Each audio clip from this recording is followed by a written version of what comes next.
আজকে এই ভিডিওর দুটি মজার বিষয় হলো, এই ভিডিওটি আজকে আমাদের মা চাচিদের পিকনিক ছিল। আর সবচেয়ে বড় কথা যে এই ভিডিওটি করেছে ছোট ছোট বাচ্চারা। কেমন হয়েছে জানি না, আপনারা কিন্তু অবশ্যই সাপোর্ট করে যাবেন। আর আজকের আমার এই ভিডিওটি কেমন হয়েছে অবশ্যই কমেন্ট করে জানাবেন। তো আজকে আমি ফুল ভিডিও নিয়ে আসলাম। যাই হোক, টুকটাক বাচ্চারা যা করেছে, যেহেতু আমরা অন্য কাজে ব্যস্ত ছিলাম, তো বাচ্চারা যতটুকু করেছে আসলে অতটুকুই আমাদের জন্য খুশি, আলহামদুলিল্লাহ।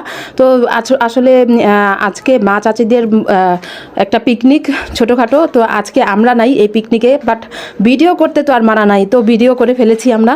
তো যাই হোক, এদিকে আজকে মুরগির রোস্ট রান্না করা হবে। তো মুরগির রোস্ট রান্না করার জন্য প্রথমে আমার চাচাতো বোন এখানে সব মশলাগুলো একসাথে মাখিয়ে নিচ্ছে।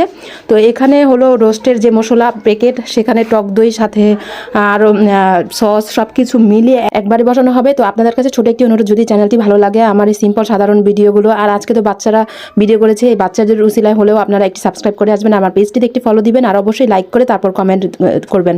আপনারা সবাই একটা ভুল করেন যে কোনো লাইক রিয়েক্ট না দিয়ে তারপর কমেন্ট করেন। আসলে এটা অনেক বড় একটা মানে সমস্যা। কি হয় যেটা আপনাদের পেজের এঙ্গেজমেন্ট বাড়ে না, আমার পেজের এঙ্গেজমেন্ট বাড়বে না। আর সবচেয়ে বড় কথা, আমি আসলে আমার সামনে যে পেজগুলোই আসুক আমি কিন্তু সাথে সাথেই কমেন্ট করে দিই, কারণ কমেন্ট করলে আমি আসলে জানি না অন্যের কি উপকার হয়েছে, বাট আমি কিন্তু অনেক উপকার পেয়েছি। তো আমি যাই হোক, কারো মনে কোনো দ্বিধাবোধ রাখি না, হিংসা রাখি না। আমি সবার পেজে যখনই আমি দেখতে পাই আমার সামনে কোনো পোস্ট এসেছে, আমি কমেন্ট করে আসি। আর ভালো লাগলে তো কোনো কথাই নেই, আরও সুন্দর করে কমেন্ট করে আসি। আমার একটা কথা হলো, পোস্ট অনুযায়ী সবাই কমেন্ট করবেন। আসলে বারবার এক কথা বলতে ভালো লাগে না, যে ভালোবাসা দিবেন, ভালোবাসা নেবেন, এসব কমেন্ট করলে কিন্তু আপনার পেজেও সমস্যা হবে, আমার পেজেও সমস্যা হবে।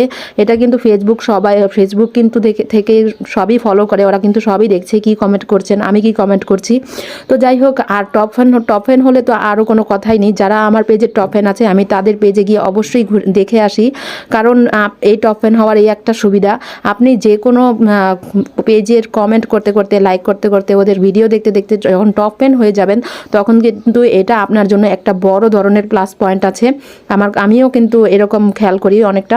যাই হোক, এদিকে আমাদের রান্নাগুলো কেমন হয়েছে অবশ্যই কমেন্ট করে জানাবেন। আর বাচ্চাদের ভিডিও যেহেতু এটা যেমনই হয়েছে আলহামদুলিল্লাহ। তো এইদিকে এই তো রোস্ট রান্না হয়ে গিয়েছে, আর সবার কিন্তু খাওয়া দাওয়ার পালা শুরু হয়ে গিয়েছে। তো আমি আর বেশি এগোলাম না, আজকে এই ছোট একটি ভিডিও নিয়ে আসলাম যতটুকু পেরেছি। তো পোলাওটা অনেক সুন্দর হয়েছে, ঝরঝরে। যাই হোক, তো আমার আজকের ভিডিওটি কেমন হয়েছে, বাচ্চাদের ভিডিও কেমন হয়েছে অবশ্যই সবাই কমেন্ট করে জানাবেন। আর অবশ্যই সবাই একটা রিয়েক্ট দিয়ে, আবার বলছি রিয়েক্ট দিয়ে তারপর কমেন্ট করবেন। তো সবাই ভালো থাকবেন, সুস্থ থাকবেন, স্বপ্নের পথে পাশে থাকবেন, আর আমার জন্য দোয়া করবেন, আমি যাতে অনেকটা এগিয়ে যেতে পারি। আর আপনাদের জন্য শুভকামনা, সবার জন্য দোয়া রইল। সবাই যা অনেক কষ্ট করছে দেখছি, সবাই যাতে এগিয়ে যেতে পারে, সবার জন্য এটাই দোয়া রইল। আর আমিও যাতে এগিয়ে যেতে পারি, সবাই দোয়া করবেন। আল্লাহ হাফেজ।